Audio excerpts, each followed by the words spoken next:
Big ബോസിലൂടെ ജനങ്ങളുടെ മനസ്സ് കീഴടക്കിയ ഒരാളായിരുന്നു ഡോക്ടർ റോബിൻ.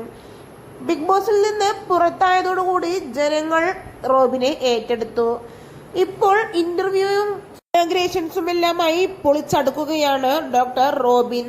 റോബിന്റെ പുത്തൻ ഫോട്ടോഷൂട്ട് ചിത്രങ്ങൾ ഇന്നലെയായിരുന്നു റോബിൻ പങ്കുവച്ചിരുന്നത്. ഇപ്പോഴിതാ താൻ കോഴിക്കോട്ടേക്ക് യാത്ര തിരിച്ചു എന്ന വീഡിയോയാണ് റോബിൻ പങ്കുവച്ചിരിക്കുന്നത്. ഈ വരുന്ന ജൂലൈ 19 താൻ ഹൈലൈറ്റ് മാളിൽ ഉണ്ടാവുമെന്നും റോബിൻ വ്യക്തമാക്കി കഴിഞ്ഞു ഇതിനോടകം. റോബിനെ നേരിൽ കാണാനുള്ള തിടുക്കത്തിലാണ് റോബിന്റെ ആരാധകരെല്ലാം തന്നെ.